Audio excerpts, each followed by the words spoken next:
Hi guys, welcome back to Transits and Tactics.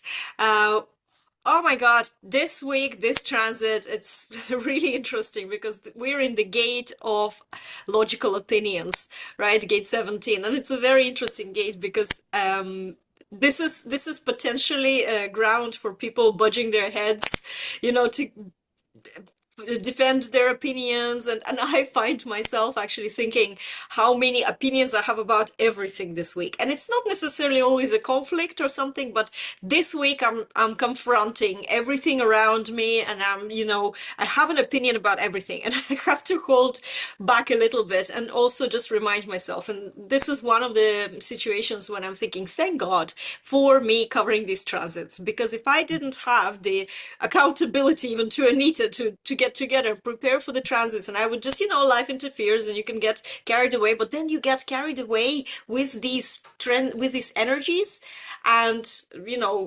lose control completely over what's going on, and and also lose the grounding, which is so important for us. And so this is this time where there's so much the head, it's a Najna gate, so there's a lot of processing and formalization. This is hence the opinions that's happening through this, very logic, finding solutions to tricky problems. Oh my God, I literally see how things that I was, for example, last couple of weeks, there was one specific thing. Don't want to reveal it now because it might be a big reveal later. But there was one specific thing that I thought, okay, I have to do this, and I was looking for a solution because I knew that it was a lot of work. And just yesterday, the solution just came to me that helped me create a shortcut. And I was laughing because in my book I'm talking about projectors who are so good at shortcuts because we just don't have the sustainable energy to do it in a traditional way, so we have to find a more effective way to get where we need to go. And so these are kind of breakthroughs that happening because your mind is quite busy looking for solutions, but also it's really important not to get too caught in some ideas and solutions and systems that we're developing right now, because they're still just ideas. And it's really important, I think, that when we have a transit in a gate that is in the head of ajna and creates a lot of mental chatter or thinking or processing something, that we don't get too caught in the details and we don't grab onto it. Also expectations, manage your expectations, because it's still just like, it's just a planning, it's just thinking, it's not a guarantee. You can of course test your ideas out. Like I when I found this solution that I just like mysteriously mentioning, I went to check it, and of course there could have been a situation there where I probably couldn't, make it happen. In fact, I made a third line mistake where I made a much worse mistake trying to, test this solution. But thankfully it was reverted. And now I can see that the best approach to this transit, and this is something that through my research as well came up, is that leave the wiggle room in what's possible. Don't be like, you might form an opinion or you might have this plan or an idea and it's very logical and everything is good, but just try and choose the path of least resistance in a way, because if you're grabbing onto every little idea, it can be actually messier and harder for you to implement and not go as smoothly as you can expect. And of course, we have this grounding energy, the earth, in gate 18, the gate of correction. And I know that energy very well. Both of my Mercuries are in gate 18. And it's all about, like my personality, Mercury is in 18.3, line 3. Line 3 is like obsessive cleaning of the house. So if something is not aligned, I can't rest, So, and this is, okay, take that, like you see something is out of alignment, and it could be better. This is what we're all experiencing kind of this week. And then you take these opinions and off you go, let's say nagging your husband or something, it's like you just can't stop because you want to, you are unhappy that you need to eat healthier, you want to tidy up, you want to recreate things, and there is a lot of energy that are helping us, but again, just don't overdo it, right? And of course we have also, if you have harmonic gate 62 in your chart, this is this is forming the channel of acceptance. And it's really interesting because it's really good. It gives you this brain power to connect the ideas and put pieces of puzzle together so they make sense. There is a lot of openness, so this channel of acceptance is very interesting because it is about the capacity to embrace life as it is, create space for emotional security. It's also in its good and higher, expression. You can make others, or you can feel seen, heard, accepted in your uniqueness. Isn't this the message that we're trying to spread, right? Like how to be seen, how to show up, and how to see others and accept everyone in their uniqueness, So this is a wonderful, wonderful energy. So that's my little summary. It might feel challenging. I had a few challenges thrown at me this week when I thought everything is perfect and wonderful. It's like, bang, how are you going to solve this problem, Mary Poppins? That's how I felt. But you know what? It's all good. We will get through it. Don't get into drama. And, I think that there's also other things, not that I think, I know, and I'm going to pass the mic to Anita because we have so much more going on that's also contributing to this whole thing. And I know you have a lot to share with us, Anita, today. Yeah, absolutely. It's tough energy potentially. I mean, you might feel like you've headaches because if you're a projector or a generator, you're not normally connected to the throat. You find that the ajna is connected, so you might find a full-on over talking, over expressing yourself. You might find your head is running in circles trying to make sense of the information that's coming in. But the truth with this energy now is that this channel is fully defined this week. It's been the channel 1762 has been defined since the 22nd of March. So post equinox, you might find that you feel compelled to reorganize things, to reorganize your work or reorganize your home, or depending where this energy is activated in your chart. And it's directly connected to the throat, and then it's connecting 35, 36 channel is also connected. So really what I'm learning from these transits is that they're teaching us, well, what we're going to be learning next. What are we going to be learning next? What's coming up for us to learn? How are our lives in this particular theme impacted? Because the biggest lesson is, what details and opinions am I utilizing that are creating chaos and crisis in my life? And with that 35, 36, it's kind of boredom leads me to take action, and the action throws me into crisis. Or I tune in intuitively to see, well, in this realizing that this and that these details aren't actually necessary anymore, I can start focusing on the details that will support my manifesting instead. I mean, this is really key because that 1718 Sun and Earth, when they connect together, what they're saying is, what details can I focus on to bring more flow? Because if I'm not bringing more flow, I'm going to be more critical. This is the energy when you're stressed or out of balance. You can be hard on yourself. You can be critical. And, if you look at it, this energy is in the transits activated until the end of March. We have the eclipse in the gate 17 in 2 days' time, which is it's a cosmic flush of opinions that are taking you off track. And while they might have been right yesterday, they're no longer correct for you. So it's time to release them because they are generating that crisis, right? A lot of what can be generating the crisis is your type. Like a 5-1, you might try to fix the crisis. The manifesting generator might try to rescue the crisis. And I'm saying, no, do the fireman on it, step back from the crisis, don't jump in, and just assess what needs to be done to bring more flow. So the transits are literally guiding us on how to reevaluate our crises, how to talk about them, how to think about them.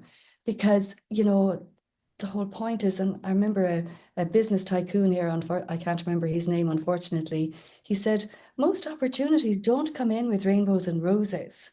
They come in through some kind of crisis, through some kind of challenge that you either see through it or not. And I know as projectors, we do see through it a lot. We don't have time to spend all that time in the crisis. It's such a waste of time and energy. But this 35, 36 crisis or miracle energy, right? You're either manifesting miracles or you're manifesting crises. This energy has been in since December on and off and will be here until the 7th of April. So these 2 weeks are leading up to the 30th of March. Reorganize, check out what you're doing, how you're doing it, whether it's your space or reorganize the details that are contributing to crisis and change them to details that bring more flow. Then the first 2 weeks in April, we're moving into a very initiating time, where you are really gathering the changes that need to be made from that crisis. And then the middle of April, it's all systems go, um, moving in. So if you're in business now, reorganize your programs or whatever you need to do. The first couple of weeks in April, get those changes done in your system, and then also, launch for middle of April into early May. It's just perfect timing. But so just realizing there's a full connection from the ajna through the throat right down to your emotion center. So the other side of, you're either manifesting miracles if you can stay calm and focused and composed. Easier said than done, I know, because the energy is very distracting. But Mm. the Uranus has just moved into the gate 8, which means that how can I focus the details in a way that I'm making that contribution that is reciprocal for me? So it's a really good, potentially opening up for financial gain over the next few months, if that's something that you're interested in. And it's a tweak in a program here, a tweak in a program there can suddenly make it more magnetic. And if you look at your program and kind of say, right, okay, or whatever it is you're doing, your package or your whatever you're doing in your business, and say, what can I do here to bring more flow? You'll find that you'll get ideas and intuition about what needs to change, and it just brings you into a whole different arena of expressing yourself through your business and making the contribution you want to make. Does That that? is so beautiful, and it's really true because, when you're looking, sometimes when I know when post this question, what can you do to bring you in the flow? Actually, a lot of people kind of confused by this question. I find, so I see the baffled faces, but the truth is that what can you take off your plate? Because usually what puts us in the flow is simplification. It's not making things more complex, because with complexity comes overwhelm.